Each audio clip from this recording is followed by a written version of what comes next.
Hello বন্ধুরা, MH tutorial বাংলায় তোমাদের স্বাগত। আজ আমরা বার্লোর চক্র সম্পর্কে আলোচনা করব। বার্লোর চক্র জিনিসটা কি? বার্লোর চক্র হলো বিদ্যালয়ে ব্যবহৃত একটি সরল বৈদ্যুতিক উপকরণ, যার দ্বারা ফ্লেমিংয়ের বাম হস্ত নিয়মটি বাস্তব সময়ে ত্রিমাত্রিক স্থানে প্রদর্শন করে দেখানো যায়। এই 3D অ্যানিমেশন ভিডিওতে আমরা দেখতে চলেছি যে কিভাবে বার্লোর চক্রটি তৈরি হয় এবং এটি কিভাবে কাজ করে। সুতরাং প্রস্তুত থাকো এবং মনোনিবেশ করো। প্রথমে একটি কাঠের ব্লক নেওয়া হয়। ব্লকের মাঝখানে একটি গর্ত রাখা থাকে। এই গর্তটি তরল পারদের দ্বারা পূর্ণ করতে হবে। গর্তের পাশে একটি ধাতব স্ট্যান্ডকে উল্লম্বভাবে রাখা হয়েছে। স্ট্যান্ডটির সঙ্গে একটি ধাতব চক্রধারক সংযুক্ত করা হয়েছে। ওই চক্রধারকে বার্লোর চক্রটিকে আটকে রাখা হয়। এই চাকাটি পারদে ভরা গর্তের উপরে ঝুলিয়ে রাখা হয়েছে, এমনভাবে যাতে এর একটি বা দুটি দাঁত সর্বদা পারদের সংস্পর্শে থাকে। একটি ইউ আকারের চুম্বককে ব্লকের উপরে এমনভাবে রাখা হয় যাতে এর দুটি মেরু গর্তের উভয় পাশে থাকে। চৌম্বক ক্ষেত্রের অভিমুখ সবসময় উত্তর মেরু থেকে দক্ষিণ মেরুর দিকে থাকে। এই সবুজ রঙের কণাগুলো চৌম্বক প্রবাহের দিক বোঝাচ্ছে। ব্লকে দুটি ধাতব পিন সাঁটানো হয়েছে।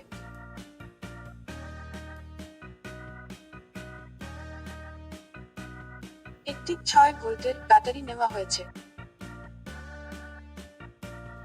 স্ট্যান্ডের গোড়া থেকে একটি তড়িৎবাহী তার নেওয়া হয়েছে এবং কোনো একটি পিনের সাথে একে যুক্ত করা হয়েছে। আরও একটি তড়িৎবাহী তার পারদ থেকে বের করা হয় এবং অন্য পিনের সাথে যোগ করা হয়। এরপর এই দুটি পিন থেকে দুটি তার বের করে ব্যাটারির উভয় মেরুর সাথে সংযুক্ত করা হয়। সুতরাং এই সংযোগটি বদ্ধ বর্তনী তৈরি করে দেয়। সেই জন্য এর মধ্য দিয়ে তড়িতের প্রবাহ ঘটছে। যখন বৈদ্যুতিক কারেন্ট একটি চৌম্বক ক্ষেত্রের মধ্য দিয়ে প্রবাহিত হয়, তখন চৌম্বক ক্ষেত্রটি ওই তারের উপর একটি যান্ত্রিক বল প্রয়োগ করে। বলটা ওই তারের উপরেই প্রযুক্ত হয়। ফ্লেমিংয়ের বাম হস্ত নিয়মটি ব্যবহার করে এই যান্ত্রিক বলের দিক নির্ধারণ করা যেতে পারে। বামহস্ত নিয়ম অনুযায়ী, যদি আমরা আমাদের বাম হাতের তর্জনী, মধ্যমা আঙুল এবং বুড়ো আঙুলকে পরস্পর লম্বভাবে ছড়িয়ে দিই, এবং যদি তর্জনী চৌম্বক ক্ষেত্রের দিক নির্দেশ করে এবং মধ্যমা তড়িৎ প্রবাহের সাথে সারিবদ্ধ হয়, তাহলে বুড়ো আঙুলটি যান্ত্রিক বলের দিক নির্দেশ করবে, যা তড়িৎ বহনকারী তারটি অনুভব করবে এবং এই বলটি তড়িৎবাহী তারকে চৌম্বক ক্ষেত্রের বাইরে ঠেলে দেবে। বার্লোর চক্র ত্রিমাত্রিক স্থানে ফ্লেমিংয়ের বাম হস্ত নিয়মটি দেখানোর জন্য একটি উপযুক্ত উপকরণ।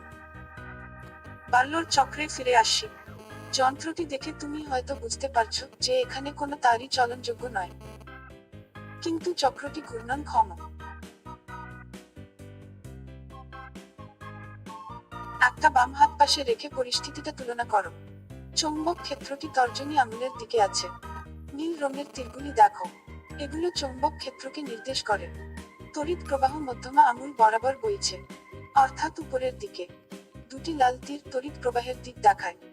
ফ্লেমিংয়ের বাম হস্ত নিয়ম অনুসারে উৎপন্ন বলটি বুড়ো আঙুল বরাবর কাজ করা উচিত। এই হলুদ তীরগুলি বলের দিক নির্দেশ করছে। সুতরাং আমরা যদি ফ্লেমিংয়ের বাম হস্ত নিয়মের তুলনা করি, তবে আমরা একটি যান্ত্রিক বল খুঁজে পাবো যা হলুদ তীরের দিক দিয়ে কাজ করবে। এই বল চাকাটিকে ঘড়ির কাঁটার দিকে ঘোরাবে। তবে একবার এটি কিছুটা ঘুরে গেলে চাকাটির আরেকটি দাঁত পারদের সংস্পর্শে চলে আসবে এবং আবার তড়িৎ সংযোগ তৈরি হবে। আবার চাকাটি ঘুরে যাবে, আবার কোনো একটি দাঁত পারদটির সংস্পর্শে আসবে, তড়িৎ সংযোগ হবে, আবার ঘুরে যাবে এবং এইভাবে এটি ঘুরতেই থাকে।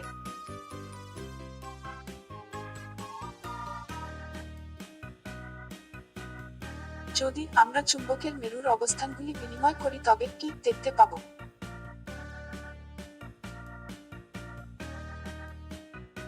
চলো দেখি।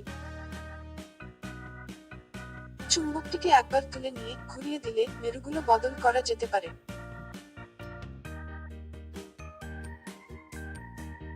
ব্যাস এইভাবে চৌম্বক ক্ষেত্রটি বিপরীতমুখী করা যেতে পারে। তাই সবুজ রঙের কণাগুলো এখন বিপরীত দিকে যাচ্ছে। চৌম্বক ক্ষেত্রের দিক আপাতত পরিবর্তিত হয়েছে, তাই বাম হাতটিকে 180 ডিগ্রি কোণে ঘোরাতে হবে। ঠিক আছে। এখন চৌম্বক ক্ষেত্রটি তর্জনী আঙুলের দিকে করা হয়েছে। এই নীল তীরগুলি তাই নির্দেশ করছে।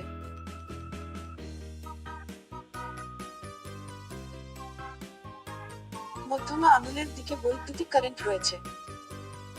লাল তীর সেটাই দেখাচ্ছে। অতএব বুড়ো আঙুলটি যান্ত্রিক বলের দিকে হওয়া উচিত। যেহেতু বুড়ো আঙুলটা 180 ডিগ্রি কোণে ঘুরে এসেছে, তাই চাকার ঘূর্ণনের দিকও বিপরীত হয়ে যাবে।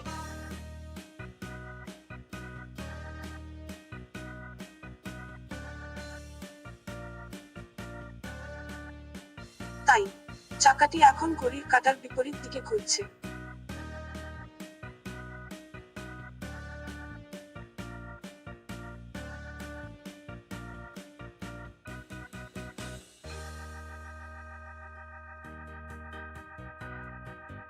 যদি আমরা তড়িৎ প্রবাহের দিক পরিবর্তন করি, তবে চাকার ঘূর্ণনের কি পরিবর্তন হবে?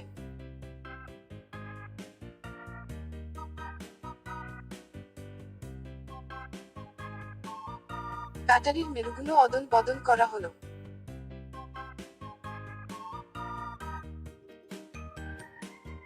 এর ফলে তড়িৎ প্রবাহের দিক পরিবর্তিত হবে।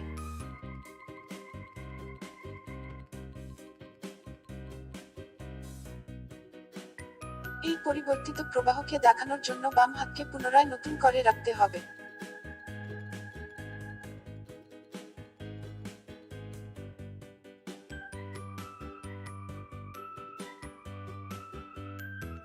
এই পরিস্থিতিতে চৌম্বক ক্ষেত্রটি পূর্বের মতো ঠিক একই দিকে রয়েছে, আর তর্জনী আঙুল এখনো এই দিকে অভিমুখ করছে।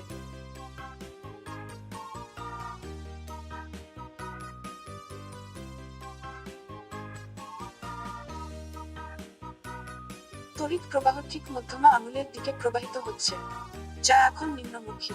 এর আগে ঊর্ধ্বমুখী ছিল। যেহেতু বুড়ো আঙুলের দিকটা এখন তার পূর্ববর্তী অবস্থানের সম্পূর্ণ বিপরীত, তাই বাল্লোর চাকাটি এখন বিপরীত দিকে ঘুরবে। এখন এটি ঘড়ির কাঁটার দিকে ঘুরছে। আশা করি এই ভিডিওটা দেখে ফ্লেমিং এর বামহস্ত নিয়মটি বুঝতে পেরেছ। আমাদের পরবর্তী ভিডিওতে আবার দেখা হবে। ভিডিওটা শেষ পর্যন্ত দেখার জন্য ধন্যবাদ।